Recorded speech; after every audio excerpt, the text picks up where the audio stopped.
How's it going, everybody? Welcome to Elvis Junction Reviews. Now, I wanted to make this channel specifically for model trains. If you want to see the real trains, you gotta go check out Railroad Studios. The link will be in the description down below. But anyway, because it's a new channel, I want to start it off right by looking at a locomotive first for our first review. And we're going to be looking at an Athearn Genesis Conrail SD60M.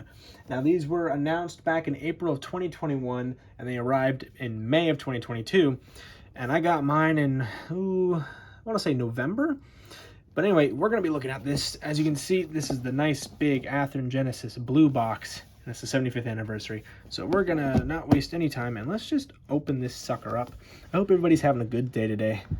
Good day for me. Just start a brand new channel. As you can see, coming out of the box immediately, we have the instruction manual here. Flywheel drive, SD60M, SD60I. And it shows us an exploded diagram of the actual, there comes the warranty, and a spare brake wheel. We will look at that in a moment. But anyway, this is the parts. I apologize for that shadow. Now, as you see, we have our parts diagram here, along with a list of the parts and an exploded diagram of the actual locomotive. So let's take this, move it off to the side. And inside here, you can see we have this foam layer that protects the locomotive. And inside there is our Conrail SD60. So let's just pull it out of its protective foam casing, put that off to the side. We're gonna pull it out of this protective plastic blister package. I don't know if that's the correct term for that. I'm gonna take this foam off, we don't need that. Pop her open right here, slide this up, oops. Pull this protective plastic off. Actually, it's underneath here. Let's pull our SD60 out. Oh, put that down right there. Sorry, you can't see that very well. We're gonna do this. We're actually gonna clip that back in. Sorry about the shadow. Can't help that. Slide this off to the side. Gonna put that on a clipboard here that I have. There is our model, but we still have some foam we have to get rid of here, so that easily just slides out. Okay, and there's one on the other side here as well. Excuse me, and there is our model. All right, so let's get into some history about this locomotive. And now for some history. In 1984, EMD unveiled the first 4 SD60 demonstrator units. The SD60 was equipped with a 3,800 horsepower, 16-cylinder turbocharged 710 engine. 5 years later, they began offering the SD60 with the safety wide-nose cab, thus creating the SD60M. The Union Pacific was the first to acquire the SD60M, followed by Burlington Northern, Soo Line, and Conrail. Conrail also ordered the SD60I isolated cab version. BN's SD60Ms went to BNSF, while Conrail's units were split between the Norfolk Southern and CSX. Now, beginning in 1993, Conrail began to receive 75 SD60Ms in 3 different orders from EMD. These units were built with red marker lights on each end for the helper service and reverse movements, becoming a Conrail-specific spotting feature. Our unit here, 5549, was built in April of 1993, and when it was split up between, when Conrail was split up between Norfolk Southern and CSX, 5549 here became CSX 8777. And unfortunately, I couldn't find any more details about that unit, apart from it's probably in a deadline. Now, other Conrail units would end up going to the Buffalo and Pittsburgh and the Terminal Railroad Association, along with other lease units. All right, so now that we've done some history about this unit, let's look at some details, starting with the front. Alrighty, we are currently looking at the front of the locomotive, and we're going to start from the top and work our way down to the bottom here. Starting at the top, we have 3 separately applied grab irons. There's not one here, don't worry. That is normal for these Conrail units. I do not know the reason why, so if anybody could please tell me in the comments down below, that would be very appreciated. Now, we are currently also looking at number boards that do light up, even in DCC ready. And this locomotive is DCC ready, which means it has no sound and it has no decoder inside, but it is ready for one. We also have a forehead mounted headlight. There is nothing on the nose here. We have more grab irons here, 1, 2, 3, 4 right there, one on this side, one in the middle, and then two on this side. There are also two sand filler hatches, one on either side. There are also separately applied windshield wipers, two on each side of each windshield. Working down here, we have those marker lights that were mentioned in the history, and those will work in the DCC function like previously. This is DCC ready.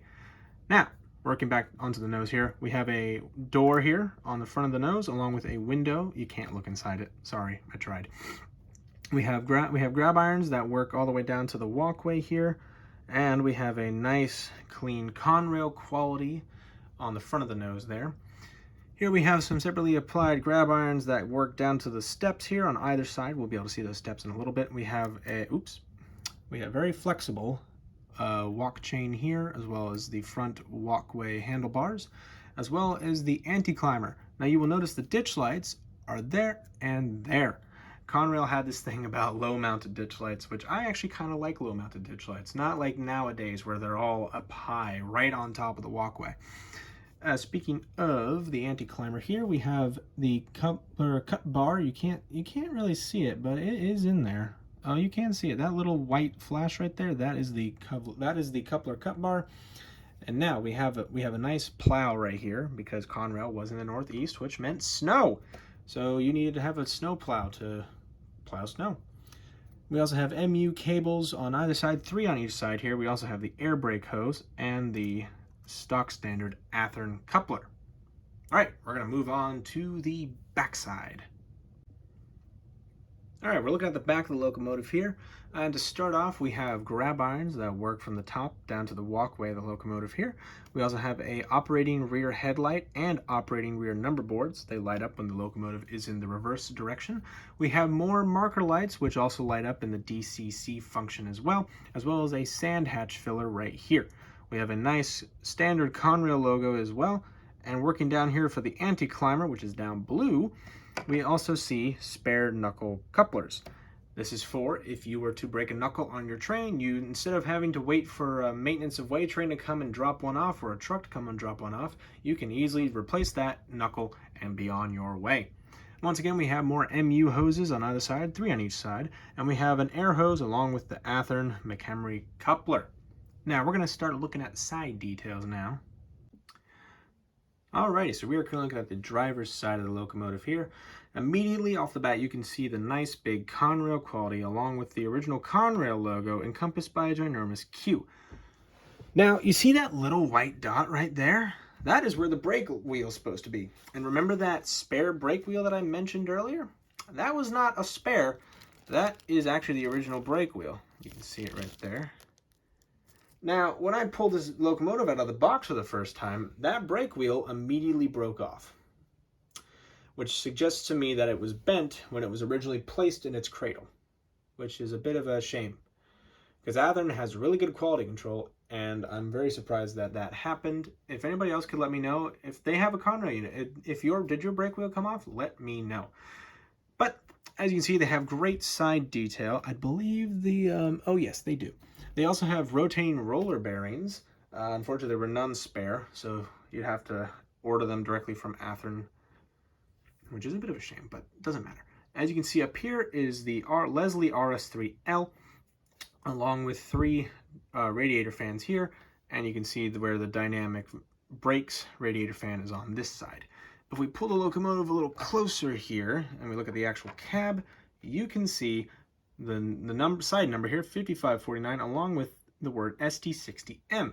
There's this locomotive. All right, let's pull it off here to the side here and do some flipping. And as you can see, the biggest difference is that bell right there. As you can see, there is our bell here, along with a fuel level indicator. And it's basically the same on each side, the only difference being that bell and this. I don't know what that is. If somebody could please tell me what that is, I would love to know. So let's take a look at the top now. Alrighty, we are currently looking at the top now, and immediately you can see the top of the dynamic brakes radiator fan here at the top here with a nice silver fan cover.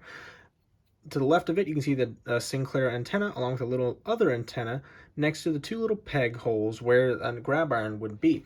Now, I really think it's a bit of a shame that Athearn didn't choose to make a custom cab for the Conrail SD60M, because if you look at it from the top, it just looks out of place, like you're missing a grab iron, which really is a shame to me. Now, let's pull the locomotive forward here so we can see the rear detail at the top here. You can see the exhaust port right here because the engine is in here. That's 16-cylinder V16. There is our Leslie RS3L horn and 3 radiator fans along with a large grab iron here and another sand filler hatch. All right, let us get on to my final thoughts. Overall, this locomotive is pretty good. Now, aside from the broken brake wheel, everything else looks great. I've found no other damage, and it runs great as well. If you want to see it running, you have to go check out Railroad Studios. The link will be up in the top right corner, so you can click on that and watch it lead a bare table consist. It'll definitely be leading more trains in the future on this channel, though. There will be no more model trains on Railbros. I've kind of just thrown my foot down and saying that's what's going to happen, so sorry. But anyway, if you enjoyed this episode, please hit that like button and also subscribe if you have not. And also turn on notifications to know when I upload another review in the future. Don't know how often that's going to be because I'm still kind of figuring that out. But anyway, thank you very much for watching, and I'll see you guys in the next video. Bye for now.